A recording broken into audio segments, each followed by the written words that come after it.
नमस्कार, मैं राजेश भारद्वाज आप सभी का क्लैट प्रेप के ऑनलाइन प्लेटफॉर्म पर हार्दिक स्वागत करता हूं। Hello everyone, welcome to CLAT prep. आज है 16 नवंबर 2024 और जैसा कि आपको पता है कि हम डेली न्यूज एनालिसिस करते हैं। द हिंदू, इंडियन एक्सप्रेस या जितने भी न्यूज़पेपर हैं उनके इंपॉर्टेंट आर्टिकल्स को हम डिस्कस करते हैं। तो आज है 16 नवंबर 2024। आज ही के दिन क्या हुआ था तो याद रखना, 16 नवंबर 1966 को हमारी जो प्रेस काउंसिल ऑफ इंडिया है उसकी फॉर्मेशन या उसकी फाउंडेशन की गई थी। तो आज के दिन हम क्या सेलिब्रेट करते हैं, तो आज के दिन हम मनाते हैं नेशनल प्रेस डे। ठीक है, क्या बनाया जाता है? National Press day. और याद रखना, जो आपकी प्रेस है, जो आपकी न्यूज होती है, जो आपकी प्रेस डिपार्टमेंट होता है, उसको हम क्या कहते हैं? कहते थे fifth pillar of the Indian constitution. लेकिन आजकल वो अंडरग्राउंड हो चुका है, ये आप लोग जानते हैं। समझ गए? तो अभी 4 ही बचे हैं। तो आज डे कौन सा है? तो 16 नवंबर, that is National Press Day. तो चलिए आज के न्यूज़पेपर के ऊपर चलते हैं। हालांकि आज का दिन कौन सा है? सैटरडे, यानी कि आज शनिवार है और शनिवार के दिन हमें द हिंदू या न्यूज़पेपर्स में इतने अच्छे आर्टिकल्स देखने को नहीं मिलते हैं। तो आज भी कुछ आर्टिकल्स, कम ही आर्टिकल्स से कहने का मतलब, लेकिन जितने हम उनको अच्छे से डिस्कस करने की कोशिश करते हैं। तो चलिए स्टार्ट करते हैं। सबसे पहला आर्टिकल आपके सामने आता है 700 kg meth seized of Gujarat coast. पहली बात तो गुजरात कोस्ट यानी कोस्टल एरियाज में कितने कोस्टल स्टेट है हमारे पास? 9 है। 5 एक तरफ है, 4 एक तरफ है। ठीक है, टोटल कोस्टल बाउंड्री कितनी है? 7516 किलोमीटर की हमारी टोटल कोस्टल बाउंड्री। ये बेसिक डाटा आपको पता होने चाहिए। देखो हुआ क्या, हमारे एक डिपार्टमेंट है कौन सा? Narcotics control bureau, NCB. इस एनसीबी ने क्या किया कि गुजरात कोस्ट के ऊपर 8 फॉरेनर्स को पकड़ा है, जो सारे के सारे क्या कर रहे थे? वहां से ड्रग्स लेकर जा रहे थे।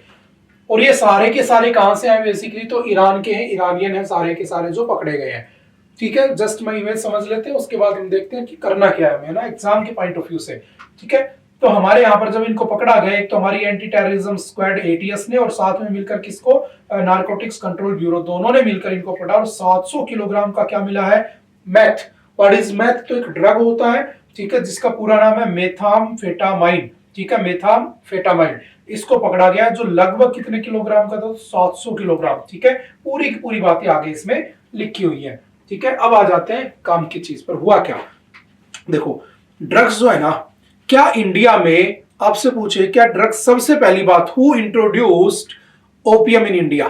तो आपने पढ़ा होगा सबसे पहले कौन आए थे? पोर्तुगीज। तो Portuguese were the first who introduced drugs in India, यानी कि वो क्या लेकर आए थे? ओपियम लेकर आए थे। आज के दिन अगर आप देखोगे तो जो कैनाबीज होता है, जो आपका ड्रग्स होते हैं, सिर्फ आप मेडिसिनल पर्पज से उगा सकते हैं। वो भी कहां पर? कुछ स्टेट में परमिशन दे रखा है, परमिसिबल है। जैसे उत्तराखंड में सबसे पहले परमिट दी गई थी कि आप उसको उगा सकते हो एज ए मेडिसिनल पर्पज। लेकिन अभी आपने कल परसों एक न्यूज देखी होगी कि एक कपल ने अपने घर के अंदर गांजा उगा रखा था और उसने इंस्टाग्राम पे कहीं फोटो डाल दी। गलती से किसी कमेंट करने वाले ने पहचान लिया कि पीछे क्या है, गांजा। उसने 5-7 कमेंट मार दिए, एनसीबी वाले आए और उठाकर चले गए।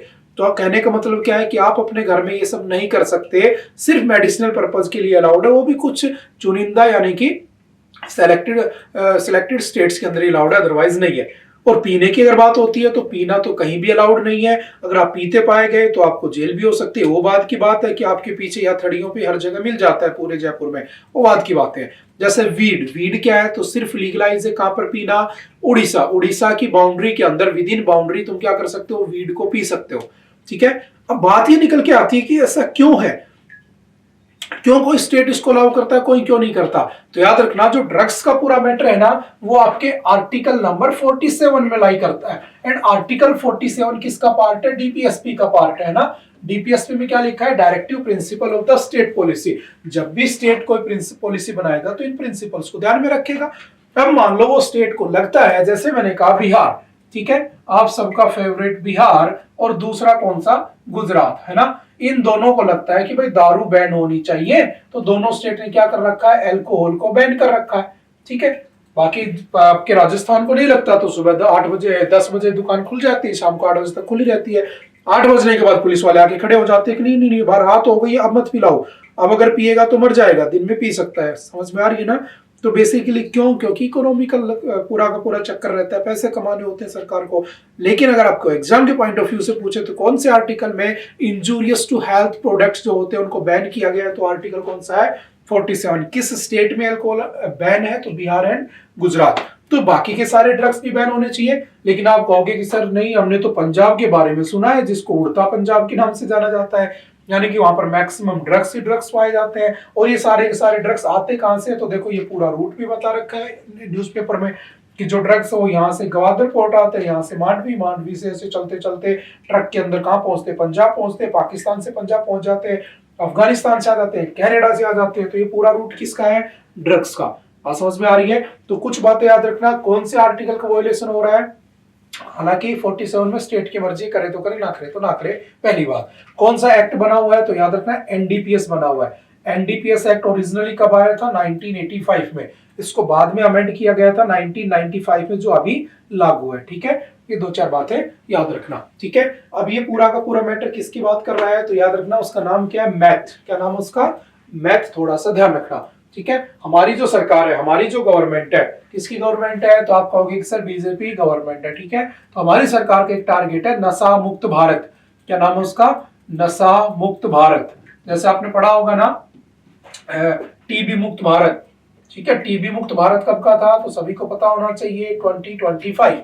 ऐसे ही नशा मुक्त भारत जो स्कीम है वो कब तक है? 2047। और ये मैं नहीं कह रहा, मोदी जी का सपना है कि under the leadership of the prime minister Narendra Modi, ठीक है, जो नशा मुक्त भारत वो कब हो जाएगा? 2047। उसके लिए कुछ एफर्ट्स भी लगाए गए हैं, उसके लिए नशा मुक्ति केंद्र भी लगाए गए हैं। ये सारी की सारी बातें कागजी है। ठीक है, रियल में भी होता होगा, लेकिन आपको पता होना चाहिए आज से लगभग महीने 2 महीने पहले की बात है, बीजेपी की एक लीडर थी जो ड्रग डील करते हुए पकड़ी गई थी। कहां पर? पंजाब के अंदर। तो वो जब बाद की बात है। ठीक है, मैं टारगेट नहीं कर रहा, जस्ट जो है वो है सामने। ठीक है, समझ में आ रही है बात? तो थोड़ा सा ध्यान रखना। ठीक है, किसकी बात हो रही है? ड्रग्स की। और कौन सा आर्टिकल वोलेट हो रहा है बताओ? 21। क्योंकि 21 क्या कहता है? राइट टू लाइफ, जीने की आजादी। अब एक बात बताओ, एक तो तुम अच्छा दही दूध खाते हो, घी खाते हो, अपनी सेहत को बनाते हो और लंबा जीते हो। एक क्या करते हो? आप ड्रग्स लेते हो, नशा करते हो, दिन भर नालियों में पड़े रहते हो। अल्टीमेटली तुम्हारा कौन सा राइट छीन रहा है? Right to life. अच्छा, आप कहोगे सर इसमें सरकार की क्या गलती है? अरे जब सरकार के अंडर में ही तो अवेलेबल हो रहा है, अगर सरकार कह दे नहीं मिलेगा तो अल्टीमेटली मैं कहां जाके, अगर मुझे पता है कि कहीं मिलता ही नहीं है तो मैं कहां से ले लूंगा? मैं घर में थोड़ी ना बना लूंगा। बात समझ में आ रही है? तो 21 का भी वायलेशन होता है, क्योंकि उसमें राइट टू लाइफ की बात की जा रही है। समझ गए? और जहां 21 आ जाता है वहां आर्टिकल 14 तो आ ही जाता है। तो मैंने फिर से कहा, एग्जाम आपका बहुत नजदीक है। ठीक है, अगले साल के लिए जो बच्चे प्रिपेयर कर रहे होंगे, इन सारी चीजों को अच्छे से कवर करते हुए चलना, क्योंकि बेसिकली डीपीएस में fundamental rights are the base for the current affairs. ठीक है, पॉलिटिकल न्यूज के लिए। अच्छा, अब एक क्वेश्चन आता है, गोल्डन क्रेसेंट और गोल्डन ट्रायंगल किसे कहा जाता है? तो सिंपल याद रखना, गोल्डन ट्रायंगल इसे कहते हैं और बाकी ईरान, अफगानिस्तान, पाकिस्तान को ये कहा जाता है। ठीक है, गोल्डन ट्रायंगल में कौन कौन सा? म्यांमार है, लाओस है, थाईलैंड है और वियतनाम है। इसको कंसीडर किया जाता है। सिंपल सी दो बातें याद रखना। ठीक है, बाकी तो आप पैब्लो एस्कोबर के बारे में तो जानते ही होंगे। ठीक है, अगर भारत की बात करें, भारत के अंदर अल्कोहल यूज करने वाले 14.6% लोग हैं, और ये डाटा 10 से 75 ईयर के बीच का है। 75 से ऊपर वालों को तो काउंट ही नहीं किया गया इसमें। 75 से ऊपर 10 साल से 75 साल तक के लोगों में भारत में अल्कोहल 14.6% लोग यूज करते हैं। कैनाबीज जो होता है ना, चरस, गांजा, अफीम जो तुम लोग पीते हो, वो 2.83% लोग पीते हैं। ओपियोइड्स जो होते हैं वो लगभग 2.1%। और मैं इसमें तंबाकू, गुटखा, बीड़ी, सिगरेट तो ऐड ही नहीं कर रहा हूं। ठीक है, जो चबाने वाला तंबाकू 26 करोड़ लोग यूज करते हैं। अभी एक रिपोर्ट भी आई थी, जो तंबाकू है वो हमारे भारत में एपिडेमिक बन चुका है। ये वो न्यूज थी, आपको याद होना चाहिए। ठीक है, 2018 में हमारी ministry of social justice and empowerment ने मिलकर नेशनल सर्वे किया था, जिसके अंदर उन्होंने बताया था कि इंडिया के अंदर पूरा का पूरा इतना परसेंटेज डाटा यूज करने वाले लोग हैं। ठीक है, एक रिपोर्ट थी 2022 की। इस रिपोर्ट के अकॉर्डिंग भारत दुनिया का 4th लार्जेस्ट क्वांटिटी थी भारत में किसकी? ओपीएम की, जो भारत में पाई गई थी। ठीक है, तो ये कुछ डाटा याद रखना। एनडीपीएस एक्ट आपको पता ही, आर्टिकल 47 हमने पढ़ लिया, 21 भी हमने डिस्कस कर लिया, बाकी सारी बातें आप जानते ही हो। ठीक है, चलते हैं नेक्स्ट। हिजाब क्लिनिक, ट्रीटमेंट और प्रिजन। देखो आप लोगों ने एक मैटर पढ़ा होगा हिजाब बैन वाला, है ना? शायद मैंने आपको जब आपकी जीके रिले हुई थी तब उसमें भी एक पूरा पैटर्न समझाया था, वुमेन से रिलेटेड सारे मुद्दे डिस्कस किए थे। उसमें ये सेकंड लास्ट टॉपिक था, कौन सा? हिजाब के ऊपर।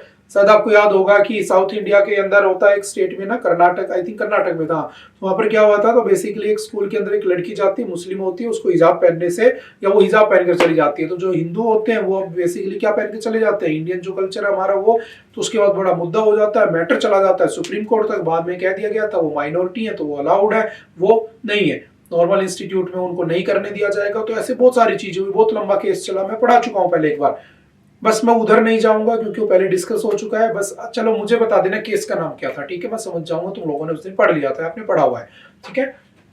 हुआ क्या, हिजाब क्लिनिक ट्रीटमेंट और प्रिजन। पहली बात तो क्या ये होना चाहिए क्या, तो अगर देखो रिलीजियस देखो तो कि भारत में दिक्कत क्या है, भारत में हिंदू भी रहते हैं, भारत में मुस्लिम भी रहते हैं, और भारत में एक लॉ भी बना हुआ है, कानून नाम की भी चीज है, ठीक है। कानून कुछ कहता है, हिंदू रिलीजियस लॉज कुछ कहते हैं, मुस्लिम रिलीजियस लॉज कुछ कहते हैं।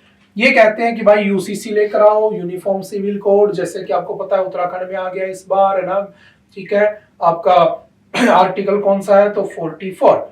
एक तरफ कहा गया हिंदू रिलीजियस लॉज कहते हैं नहीं हमारे तरीके अलग है, इनके तरीके अलग है, ये 4 शादी कर सकते हैं, ये एक ही शादी कर सकते हैं, ठीक है। ट्रिपल तलाक वाले मैटर में वो सारी चीजें आप जानते हो। तो मैटर ये हुआ कि मेरा कहने का मतलब ये है कि क्या इनको हिजाब पहनना लागू करना चाहिए कि नहीं करना चाहिए।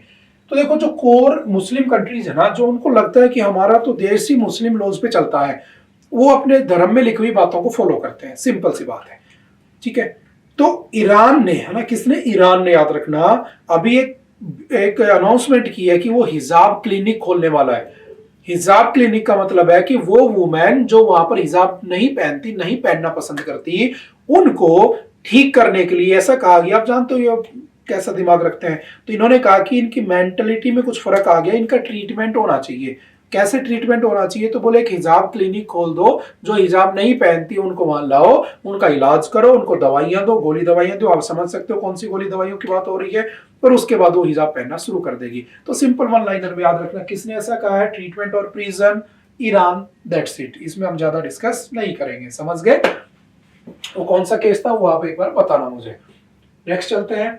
India faces high climate risk as 2024 threatens to breach 1.5 degree Celsius threshold, WMO chief at COP29। मैंने फिर कहा एनवायरनमेंट को बहुत अच्छे से पढ़ लेना, एनवायरनमेंट बार बार न्यूज में आ रहा है, जहां देखो एनवायरनमेंट दिखता है, जहां देखो एनवायरनमेंट दिखता है, सिंपल याद रखना। मैं फिर से कह देता हूं, COP29 कहां पर हो रही है, बाकू, कहां पर है, अजरबैजान, ठीक है। साल का कितना पैसा खर्च होता है, $100 बिलियन की बात हुई थी, ठीक है। आपको पता है यूएस से आया था, फिर चला गया था, फिर बाइडेन आया, फिर हो गया, अब ट्रंप आ गया, तो जाने के चांस है, दोबारा से पढ़ चुके हम पहले से, ठीक है। कब से शुरू हुए थे सीओपी, तो सीओपी फर्स्ट कब हुआ था, 1995, अब तक तो रट चुका होगा आप लोगों को। कहां पर हुआ था, बर्लिन में हुआ था, सिंपल सा, ठीक है। उससे पहले अर्थ समिट कब हुई थी, तो 22 अप्रैल ऑफ द 1992 को अर्थ समिट हुई थी, उसमें सब डिसीजन लिए गए थे।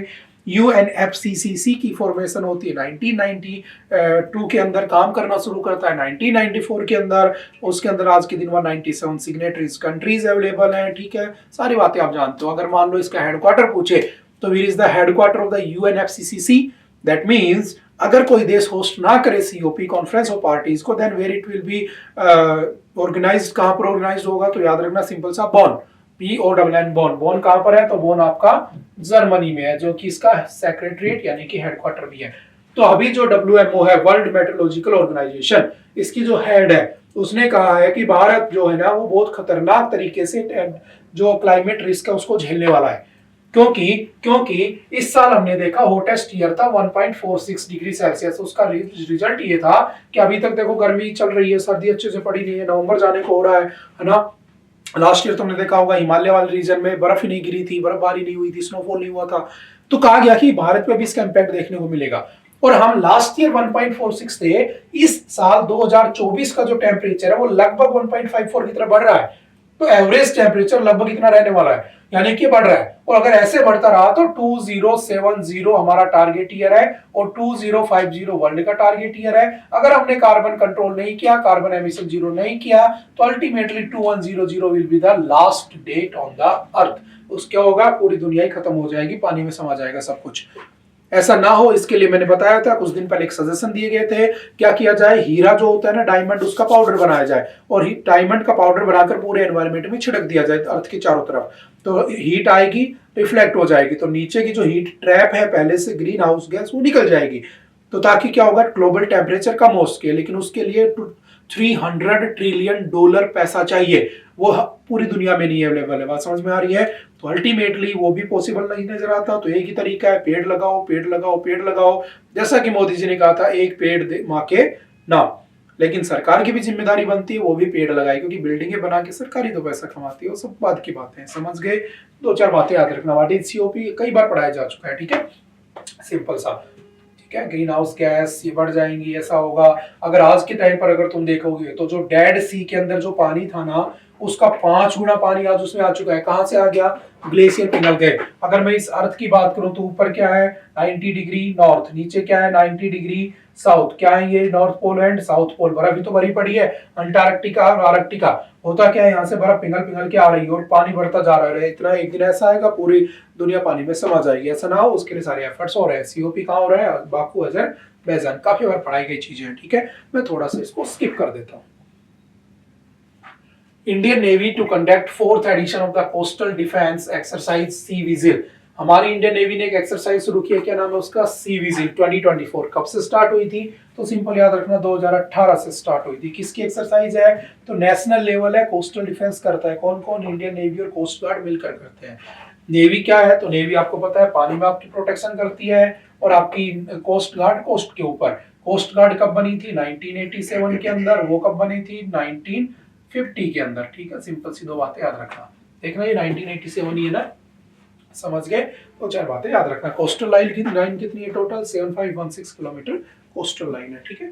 सिंपल एक्सरसाइज है। कहाँ हुई, किसके बीच हुई, खत्म।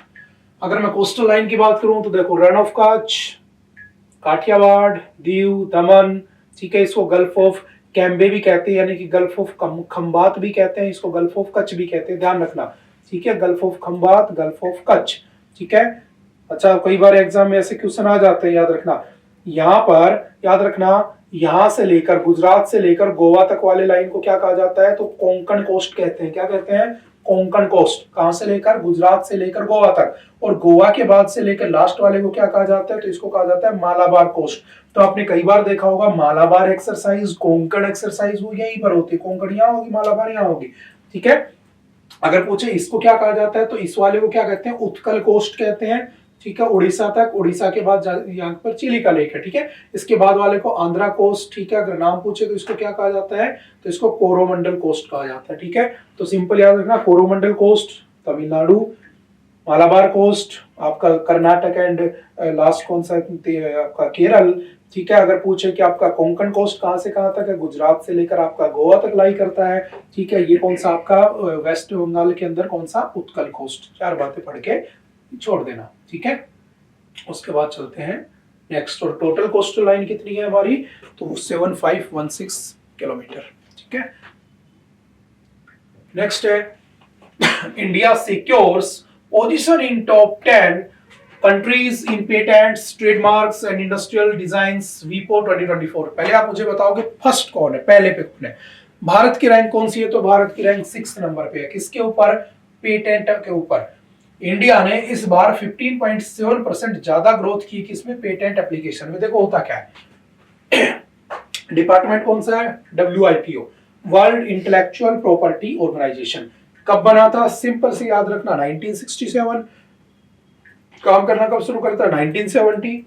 हेडक्वार्टर कहां पे है? जेनेवा। अगर पूछे टोटल मेंबर्स कितने हैं इसमें, तो याद रखना 193 मेंबर्स हैं। इस बार इसकी जो रिपोर्ट आई है उसमें इंडिया की रैंक कौन सी है? तो India stands eight 6th position, छठे नंबर पे। होता क्या है, जैसे मान लो कल को कोई बहुत भयंकर बीमारी आ जाए, और मैं डॉक्टर हूं, मैं साइंटिस्ट हूं, ठीक है। मैंने क्या किया, दवाई बना ली और मैंने उस दवा का पेटेंट ले लिया। तो मतलब क्या है, वो दवाई मैंने बनाई है तो मेरे नाम की हो चुकी है। अब अगर मैं चाहूं तो फ्री यूज करने के लिए दे दूं सरकार को, चाहूं तो मैं कहूं कि मुझे कुछ शेयर चाहिए इसका, समझ रहे हो। जैसे एग्रीकल्चर में पेटेंट को खत्म किया था इस बार हमने, क्यों? क्योंकि मान लो कोई बाजरा है, एक 200 रुपए के बाजरे की भी थैली आती है जिससे तुम बाजरा उगा सकते हो, 5000 रुपए की भी आती है। तो 200 रुपए वाले बाजरे की थैली से तुम बाजरा उगाओगे तो अल्टीमेटली कम होगा, क्वांटिटी कम होगी, क्वालिटी भी कम रहेगी। लेकिन अगर 5,000 रुपए थैली वाला करोगे तो ज्यादा रहेगी। लेकिन सरकार की क्या दिक्कत है कि जो 5,000 रुपए वाला अच्छी क्वालिटी का है, लेकिन उसका जो पेटेंट जिसके पास है उसको पैसा चाहिए जब वो बिकेगा। तो बात समझ में आ रही है? तो कहा गया इससे तो गरीब आदमी कभी अच्छी फसल उगा ही नहीं पाएगा। तो गरीब आदमी के पास मान लो 1 एकड़ जमीन है, 2 एकड़ जमीन है, तो वो तो कभी आगे जा ही नहीं सकता, क्योंकि उसके पास इतना पैसा ही नहीं है कि अच्छी क्वालिटी का बीज ले सके। तो हमने पेटेंट वाले सिस्टम को हटा दिया। सेम ऐसे दुनिया भर में जब भी कोई नया प्रोडक्शन होता है उसका ट्रेड मार्क या पेटेंट लिया जाता है। तो इस बार भारत में पेटेंट के लिए यानी कि नई चीजों के लिए, इसका दूसरा मीनिंग समझ रहे हो कि भारत में नई चीजें इन्वेंट कितनी हुई है, तो 15.7% इंक्रीज हुआ है उसमें। इसीलिए तो हमने ज्यादा पेटेंट अप्लाई किए ना कि भाई ये भी हमने ढूंढा, ये भी हमने ढूंढा, ये भी मैंने बनाया, ये भी मैंने बनाया। तो भारत की ग्रोथ को शो करता है बेसिकली ये कि भारत कितना आगे जा रहा है। बात समझ में आ रही है? तो इसमें भारत की रैंक कौन सी है, तो 6 नंबर की है। आप समझ गए होंगे ना कैसे याद करना है। आप मुझे बताना पहले नंबर पे कौन था, ठीक है? सिंपल सा, कब बना था, कहां पर है, क्या नहीं है, जानते हो। चलते नेक्स्ट। और अभी आप सभी का एग्जाम बिल्कुल पास में है, ठीक है? वायरल भी चल रहा है, तो थोड़ा सा बच के रहना। ऐसा ना हो कि एग्जाम के टाइम पर आप अपने आप को बीमार कर ले, ठीक है? अपनी सेहत का ध्यान बिल्कुल साथ के साथ रखना है, और रखना ही पड़ेगा, ठीक है? देखो, up to 2 kilometre Panchkula area around Sukhna lake declared eco sensitive zone. देखो, जो आपकी सुखना लेक है ना, कहां पर है? पहली बात तो सुखना लेक आपकी चंडीगढ़ के अंदर बनी हुई है। याद रखना, चंडीगढ़ एक ऐसा शहर है भारत का चंडीगढ़ एक ऐसा शहर है भारत का जिसको जब बनाया गया था, जब उसको बनाया गया था तो उसको पहले से डिजाइन किया गया था, उसको आर्किटेक्चर तैयार किया गया था, आर्किटेक्चर को बुलाया गया था। बेसिकली क्या था समझना, एक फ्रांस का एक आर्किटेक्चर था जिसका नाम क्या था, आर्किटेक्ट था, सॉरी, है ना, क्या नाम था उसका, तो ली कार्बूजियर। क्या नाम था? ली कार्बूजियर। ली कार्बूजियर ने फ्रांस से आया था, इसने किसको बनाया था? चंडीगढ़ शहर को। और चंडीगढ़ शहर को बनाने के बाद 1985 में सुखना लेक जो है उसको भी किसके द्वारा बनाया गया? ली कार्बूजियर ने ही उसको डिजाइन किया था, हालांकि बनी बाद में थी। यानी कि देखो, एक ऐसा शहर था, पंडित नेहरू का सपना था कि शहर एक सुंदर तरीके से सुव्यवस्थित हो। तो कहा गया पहले से फिक्स कर लो, यहाँ हॉस्पिटल रहेगा, इतनी दूरी पर एयरपोर्ट होगा, यहाँ रेलवे स्टेशन होगा, यहाँ पानी का सीवेज वाला सिस्टम रहेगा, यहाँ पर पूरी छोटी गरीब बस्तियां रहेंगी, यहाँ पर अमीर लोग रहेंगे, सड़कें इतनी चौड़ी होंगी, इतना वेल मेंटेन्ड कह सकता हूँ सिटी है ना चंडीगढ़। हालांकि चंडीगढ़ आपकी कैपिटल, किसकी कैपिटल है? तो एक यूटी है अपने आप में, पंजाब की कैपिटल भी है, हरियाणा की कैपिटल भी है, ठीक है? तो बेसिकली 3 जगह से पैसा मिलता है, तो और ज्यादा वेल मेंटेन्ड है। लेकिन हाँ, एक बहुत ही अच्छे से आप जब उसमें जाओगे तो ऐसा नहीं है जयपुर की तरह बाहर निकले तो आपको रेडिया मिल जाएंगे, नहीं। मैंने काफी बार वहां गया हूं, तो वहां पर बिल्कुल प्रॉपर तरीके से बाजार की जगह बाजार है, बिल्कुल शांत खुली सड़कें, बिल्कुल क्लीन तुम्हें एनवायरनमेंट मिलेगा, क्योंकि ये तैयार किया गया था, सपना था एक ऐसा शहर हो कि जिसमें सब चीजें पहले से डिजाइन हो। और ये डिजाइन किसने तैयार किया था? ली कार्बूजियर, ठीक है? 1958 के आसपास की बात है, जब नेहरू जी जिंदा थे, ठीक है? उसके बाद इसको सुखना लेक को कब तैयार किया गया? 1985 में, उनकी डेथ के बाद। वो बात की बात है, समझ गए? अब आ जाते हैं न्यूज में क्या है। तो ये जो सुखना लेक है ना, बेसिकली ये टूरिज्म के लिए बहुत अच्छी है, उसको अट्रैक्ट करती है ना, वो सारी चीजें आ जाती है, आप जानते हो लेक के बारे में, ठीक है? अब हुआ क्या, कहां पर बनी है? तो शिवालिक हिमालय के अंदर बनी हुई है। पहली बात, पंचकुला के अंदर, ठीक है? चंडीगढ़ के जस्ट बगल में पंचकुला है, ये लेक पंचकुला में है, समझ गए, ना कि चंडीगढ़ में, ठीक है? ये भी ध्यान रखना, या दोनों के बॉर्डर पे कह सकता हूं, और कुछ भी नहीं है, इधर बिल्कुल बीच में बनी हुई है, ऐसा मान लो, ठीक है? अब चंडीगढ़ अलग है, पंचकुला हरियाणा में लाई करता है, ये भी ध्यान रखना, ठीक है? अब हुआ क्या, इसको नेशनल वेटलैंड कब अनाउंस किया गया था? 1988 में। आज के दिन टोटल वेटलैंड साइट कितनी है भारत में? तो टोटल वेटलैंड साइट है भारत में कितनी? 85, ठीक है? बढ़ चुकी है, 85 हो चुकी है। इससे याद रखना, इस साल जो ऐड हुई थी उनका नाम जरूर याद रखना। किस दिन ये कन्वेंशन हुआ था? तो रामसर सिटी में हुआ था। रामसर सिटी कहां पे है? ईरान। हाँ, वहां जहां से अभी ड्रग्स वाले पकड़े गए थे, उस ईरान में एक सिटी है रामसर सिटी, जहां वो कन्वेंशन हुआ था। और वो हुआ था 2 Feb 1971। और इंडिया ने इसको कब ज्वाइन किया था? 1982 में। ये भी फैक्चुअल डाटा याद रखना। और इसको कब अनाउंस किया गया था? 1988 में। आज के दिन कितनी है? तो आज के दिन 85 है, सिंपल, खत्म, ठीक है? अब कहा गया इसमें जो इको सेंसिटिव जोन है ना, वो 2 किलोमीटर से 2.75 किलोमीटर होना चाहिए। होता क्या है समझना, इको सेंसिटिव जोन क्या होता है मैंने आपको बताया था। जैसे मान लो नेशनल पार्क होता है ना, नेशनल पार्क में भी अंदर क्या होता है, कोर, देन उसके बाद ट्रांजिशन जोन, देन लास्ट में बफर जोन। तो कहा गया इस कोर में कौन रहेगा, वो जानवर जिसको प्रोटेक्ट करना है। ठीक है, अगर तुम घूमने जाते हो नेशनल पार्क में तो तुम कहां तक घूमोगे, बाहर बाहर घूम सकते हो, जहां पे शुतुरमुर्ग, गोस्ट ट्रीज, जंगली मुर्गे रहते हो, तुमने दो चार को मार दिया फर्क नहीं पड़ता। यहां से तुम्हें इस जोन में जाना है तो तुम्हें विद परमिशन अंदर जाना पड़ेगा, विदाउट परमिशन नहीं जा सकते। यहाँ वो जानवर है जैसे चीता है ना, कूनों में रखा है, ये इसलिए रखा है कि अपने आप को बढ़ा सके, प्रोडक्शन कर सके, रिप्रोडक्शन कर सके, है ना। तो ये यहां आ सकता है, तुम यहां नहीं जा सकते, तुम यहां से यहां जाओगे विद परमिशन जाओगे। तो ये जो बीच वाला जोन है ना, जहां पर तुम्हारा जाना रेस्ट्रिक्टेड है, विद परमिशन है, लेकिन जानवर तो बाहर आ ही सकता है। तो कहा गया ये जो जोन है इसे क्या कहते हैं, ESZ, इको सेंसिटिव जोन। और ये 2016 में हमारी सुप्रीम कोर्ट ने कहा था कितना होना चाहिए, 10 किलोमीटर, जिसको डिनाई कर दिया था किसने, केरला ने, क्योंकि केरला वहां पर मैन एनिमल कॉन्फ्लिक्ट बहुत होते हैं, क्योंकि छोटा सा स्टेट है, 3-4 नेशनल पार्क है, तो नहीं उससे बाहर जा सकते, वरना गांव आ जाएंगे उसमें। फिर 2022 में सुप्रीम कोर्ट ने कहा 1 किलोमीटर कर लो, फिर केरला ने अपोज कर दिया। इसी चक्कर में वहां पे मैन एनिमल कॉन्फ्लिक्ट भी होते हैं, तो वो इको सेंसिटिव जोन होता है। तो तुम डेफिनेशन क्या समझे उससे, जो मैंने ये समझाया, तुम ये समझे कि सर वो जगह होती है जहां पर किसी चीज को तुम प्रोटेक्ट करने के लिए रखे हो, उसकी प्रोटेक्शन में कोई दिक्कत ना आए, तो इतने जोन को इको सेंसिटिव कह दिया, ताकि यहां पर कोई घूमने जाए तो विद परमिशन जाए, अपनी मर्जी से जहां पे वहां जाके वहां पे गंदा ना कर दे। तो इस झील के, इस लेक के 2.5 किलोमीटर तक अगर इको सेंसिटिव जोन है तो वहां पर पूरी मेंटेनेंस रखी जाएगी, किसके द्वारा, अथॉरिटीज के द्वारा। समझ गए, तो वो केस भी याद रखना, नेशनल पार्क भी याद रखना, और इसको भी थोड़ा सा याद रखना। और मैंने कई बार कहा है लेक्स थोड़ा सा ध्यान रखना, जैसे हाईएस्ट कौन सी है, डीपेस्ट कौन सी है, इंडिया की डीपेस्ट मनसाबल, दुनिया की डीपेस्ट लेक बैकाल, ठीक है, हमारी हाईएस्ट चोलामो, दुनिया की highest Titicaca, south American continent में है। ठीक है, तो ये 2-4 बातें याद रखना। ठीक है, हमारी सबसे खारे पानी की सबसे बड़ी कौन सी है, सॉल्ट वाटर की, तो चिलिका उड़ीसा में है। हमारी मीठे पानी की सबसे बड़ी कहां पर है, तो वूलर झील कहां पे है, जम्मू एंड कश्मीर में है। राजस्थान में कौन सी है सबसे बड़ी खारे पानी की, उस चिलिका के बाद तो आपकी क्या नाम है इसका, जस्ट यहाँ बगल में बनी हुई ना, क्या नाम है उसका, अभी जयपुर के अंदर ही तो बनी हुई है।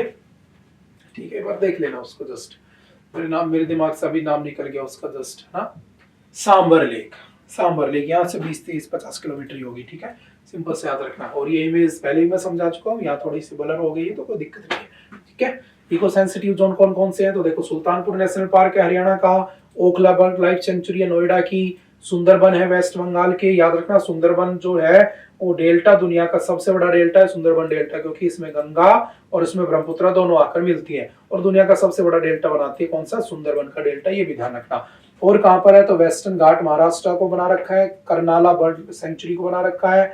ठीक है, और उसके बाद कौन सा है, बांदीपुर नेशनल पार्क को बना रखा है। इसने गलती से यहाँ हरियाणा लिख दिया है, एक करनाल यहाँ से आना था हरियाणा से, ठीक है, तो इसने यहाँ से एरो लगा दिया, तो उसमें कंफ्यूज नहीं होना है। ठीक है, पुलिकट कहाँ पे है, तमिलनाडु में।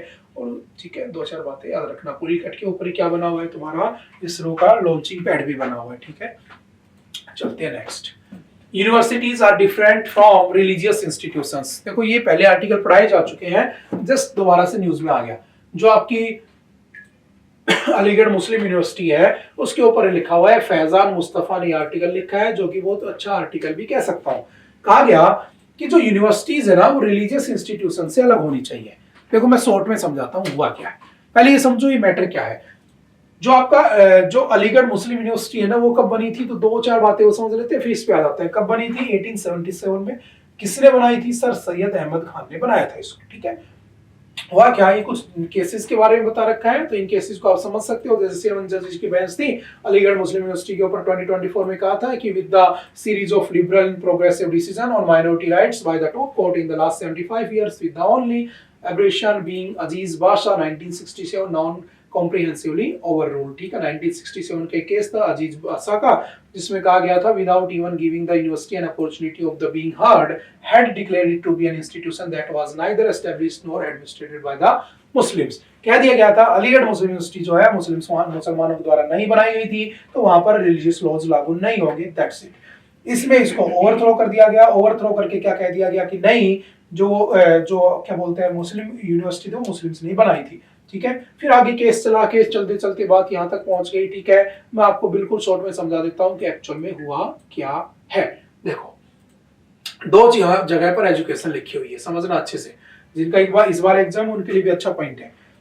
एजुकेशन देखो, अगर आर्टिकल 28 की बात करूं तो कहता है कि नॉर्मल एजुकेशनल इंस्टीट्यूट में रिलीजियस एजुकेशन आप नहीं दोगे, ठीक है, मत दो।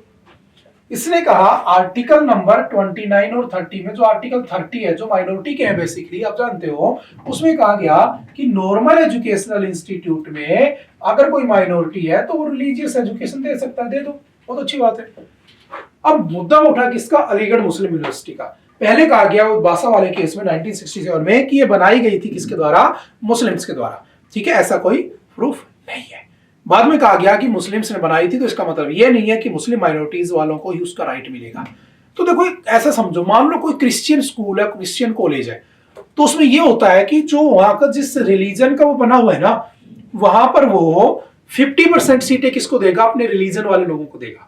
तो अलीगढ़ मुस्लिम यूनिवर्सिटी में तो यही होगा ना, अगर उसको मुस्लिम्स ने बनाया, मुसलमानों के लिए बनाया था, मुस्लिम स्कॉलर ने बनाया था, और ये माइनॉरिटी का है बेसिकली, मुस्लिम का मतलब माइनॉरिटी। और माइनॉरिटी दो भी यहाँ पर होती है, ये भी ध्यान रखना। माइनॉरिटी का डिसाइड करना दो तरीकों पे डिपेंड करता है। एक होता है लिंग्विस्टिक, यानी कि भाषा के आधार पर, ठीक है, लैंग्वेज के आधार पर, और एक दूसरा कौन सा होता है उनका? रिलीजियस। तो रिलीजियस भी यहाँ पर आप उनको माइनॉरिटी कह सकते हो, और दूसरा कौन सा? लैंग्वेज के भी यहाँ पर, ठीक है। तो कहा गया कि उनके अंदर 50% जो सीटें है ना, वो किसके लिए रिजर्व रहेंगी? मुस्लिम्स के लिए रहेंगी। हर जगह यही होता है, ठीक है। अब कहा गया वो जो डिसीजन आया था उसको जस्ट ओवर रूल्ड कर दिया, और अब सुप्रीम कोर्ट ने ये कहा है कि वो जो डिसीजन है कि वो 50% रिजर्वेशन देंगे या नहीं देंगे, ये बात किस पे डिपेंड करती है? तो नॉर्मल बेंच पे डिपेंड करती है। उसके लिए कोई स्पेशल बेंच की जरूरत नहीं है, वो जो चाहे वो डिसीजन दे सकती है। अब कहोगे सर मैटर तो क्या है? मैटर यह है कि आपने एक आर्टिकल पढ़ा होगा, आर्टिकल 15। क्या कहता है आर्टिकल 15? आर्टिकल 15 के 3 में पहली बार Champakam Dorairajan versus state of Karnataka Tamil Nadu वाला एक केस हुआ था, जिसमें उसको रिजर्वेशन नहीं दिया गया था। तो कहा गया था कि SC ST के बच्चों को रिजर्वेशन मिलेगा, ठीक है। अब अलीगढ़ मुस्लिम यूनिवर्सिटी मुस्लिम स्कॉलर्स ने बनाई थी, माइनॉरिटी के लोगों ने बनाई थी, और माइनॉरिटी के अंदर 50% रिजर्वेशन वो मुसलमानों को देते हैं, तो क्या SC ST का रिजर्वेशन वहां पे लागू होगा क्या? ये मुद्दा है। तो अब कह दिया गया कि ये डिसाइड करने का काम किसका है? नॉर्मल बेंच का है, वो जो डिसीजन दे देगी वो ठीक है। बात समझ में आ रही है? दो चार बातें सिंपल सा याद रखना। The AMU judgment 2024 is unique where dissents were not really dissents in the broad interpretation of Article 30 जो अभी हमने पढ़ा of the Indian Constitution in terms of the extending protection to universities, pre-constitutional era institutions and non-waiver of the fundamental rights. क्योंकि universities are not religious institutions. Religious institutions मदरसों को कहा गया था, ठीक है। मदरसों में आप रिलीजियस एजुकेशन दे सकते हो, ना कि यूनिवर्सिटी अगर किसी मुसलमान ने बनाई थी तो मुस्लिम यूनिवर्सिटी वो रिलीजियस यूनिवर्सिटी बन जाएगी, समझ रहे हो ना। वहां पर रिजर्वेशन होना चाहिए, वहां पर आप ऐसा नहीं करोगे। हाँ, 50% मुसलमानों को दे दो, बाकियों में और जात को भी, और कास्ट को भी, और रिलीजन को भी देना चाहिए। समझ गए? इतना सा मैटर है, ठीक है। ये दो चार बातें पढ़ोगे तो आपको समझ में आ जाएंगी। The Aligarh Muslim University case the test that the claim of minority character must rest on an exclusive or near exclusive communal character of the institution is not a good sign. समझ गए ना? उसको कंप्लीटली माइनॉरिटी में नहीं माना जाना चाहिए, क्योंकि universities are different from the religious institutions, that's it, ठीक है। इसको एक बार पढ़ लेना अच्छे से। पहला कौन सा था? अजीज बासा वाला केस था, जिसमें ये कहा गया, ठीक है। उसके बाद 1920 के अंदर, उससे पहले क्या था? The Aligarh Muslim university act was passed by the Indian legislature council formally transforming the MOA college into Aligarh Muslim university, ठीक है। उसके बाद इसको यूनिवर्सिटी बना दिया गया, पहले ये कॉलेज था। 1967 में Indian government amended the AMU act in the 1981 declaring that AMU was Indeed established bye the Muslims. कहा गया कि भाई मुसलमानों ने बनाई थी, ठीक है, हमने मान लिया, indeed, to promote the educational and cultural advancement of the Muslims. This amendment grants AMU minority status। मतलब अब वो भी माइनॉरिटी में आ गया ना। क्या यूनिवर्सिटी माइनॉरिटी हो सकती है? क्या नहीं हो सकती है ना, बेसिकली कोई भी पढ़ सकता है। AMU रिजर्वेशन कंट्रोवर्सी हुई 2005 में। AMU ने इंट्रोड्यूस किया 50% रिजर्वेशन मुस्लिम्स के लिए, जो अभी मैंने पढ़ाया, in the post graduate medical courses. The Allahabad high court struck down the reservation policy in 2006। ruling that AMU could not claim minority status because it was not a minority institution as per the 1967 Supreme Court decision.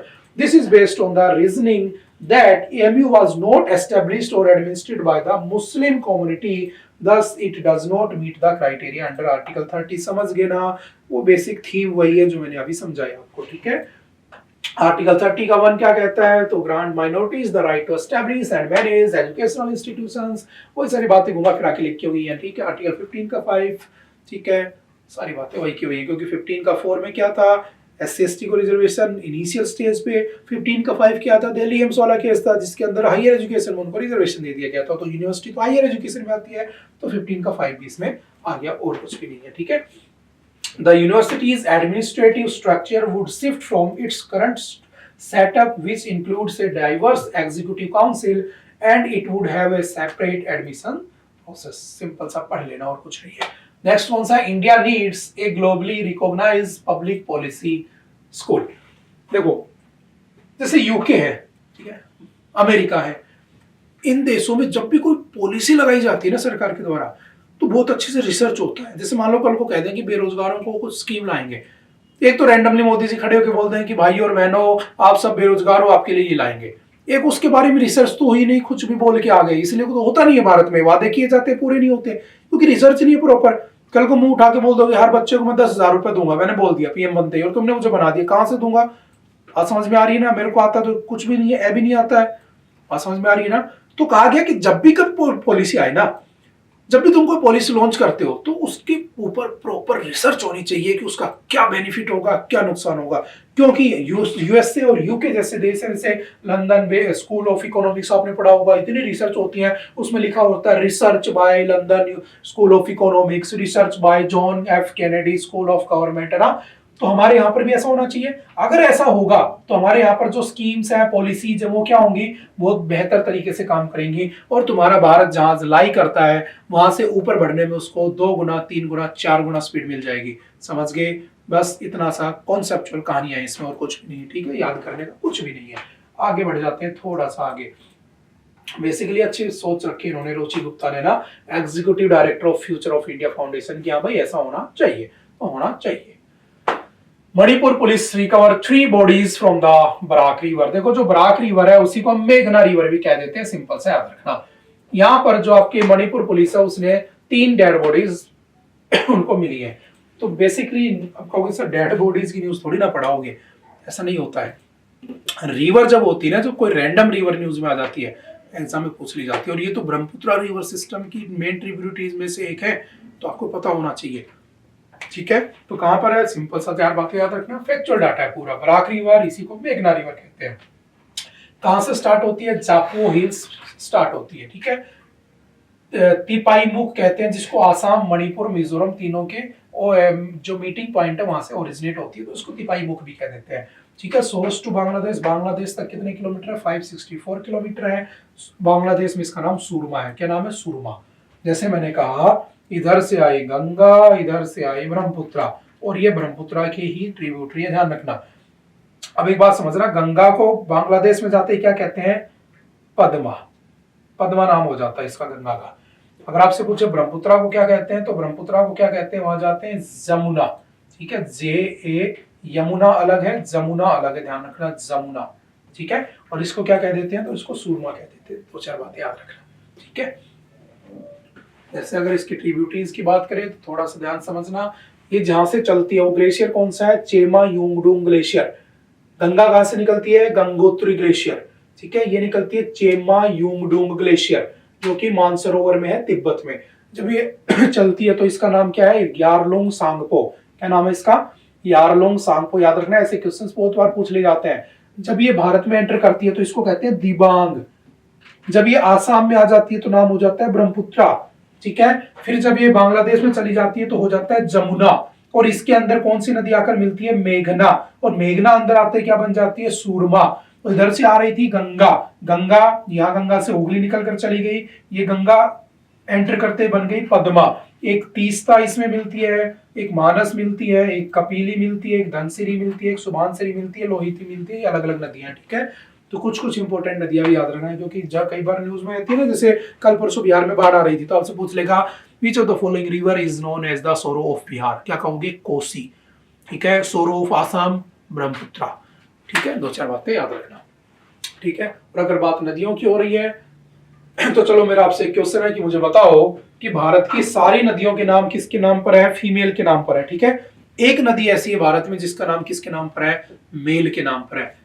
कौन सी नदी है बताना? शाबाश। सारी नदियां female के नाम पर है, स्त्रीलिंग है। एक नदी क्या है? क्या बोलते हैं, मेल के नाम पर है। ठीक है, कौन है बताना। ठीक है, Punjab and Haryana at odds over new assembly building in Chandigarh. Chandigarh में नई असेंबली बिल्डिंग बन रही है, तो सिंपल सी न्यूज है। और जो पंजाब की कैपिटल भी चंडीगढ़, हरियाणा की कैपिटल भी चंडीगढ़, चंडीगढ़ को देख यूटी भी है।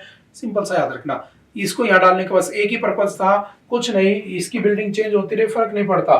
लास्ट यूट्यूब पे जाना, क्लैट पैप के चैनल पर, मैं डिस्क्रिप्शन में लिंक डलवा दूंगा, देख लेना उसको, क्योंकि लास्ट ईयर नहीं पूछा गया था, इस बार हो सकता है पूछ ले। तुम सारे के सारे किस चक्कर में रहोगे? राम मंदिर राम मंदिर राम मंदिर, तो पता चले पूछ ले न्यू पार्लियामेंट बिल्डिंग, भाई वो भी तो बिल्डिंग ही थी ना। तो याद रखना, एक वीडियो उस पर डली हुई किसके ऊपर? न्यू पार्लियामेंट बिल्डिंग, और वो न्यूज में भी थी क्योंकि पहली बारिश में उसमें पानी आने लगा था ना। न्यू पार्लियामेंट बिल्डिंग, तो इसको देखकर चले जाना। ठीक है, कितनी सीटें हैं लोकसभा में, राज्यसभा में, क्या क्या हुआ है, उस वीडियो को एक बार देख लेना प्लीज। ठीक है, उसके बाद चलते हैं next. PM will amend Waqf act despite resistance from the opposition leaders. Waqf act जो है उसके ऊपर मैं एक MIT डाल चुका हूं, अगर आपने नहीं देखा तो इसको भी आप अपने उस पर सर्च करके देख लेना। मोस्ट इंपोर्टेंट टॉपिक्स की लिस्ट में इसके ऊपर एक वीडियो अपलोड की जा चुकी है पहले। ठीक है, सारी डिटेल्स वहां से आपको पता लग जाएंगी, कब आया था, कब कब अमेंड हुआ, कब कब क्या हुआ, भारत में सबसे ज्यादा प्रॉपर्टी किसके पास है, तो आर्मी के पास, देन आपकी रेलवे के पास, देन आपके वक्फ बोर्ड के पास है। ठीक है, वो सारी डिटेल वहां से प्लीज क्रॉस चेक कर लेना। उसके बाद चलते हैं नेक्स्ट। आई थिंक आज के लिए इतना ही था। आई होप कि आपको बातें समझ में आई होंगी। फिर भी अगर डाउट रहता तो आप कभी भी आकर पूछ सकते हैं। Okay, bye bye, thank you. मिलते हैं दोबारा से नेक्स्ट लेक्चर में। Have a nice day.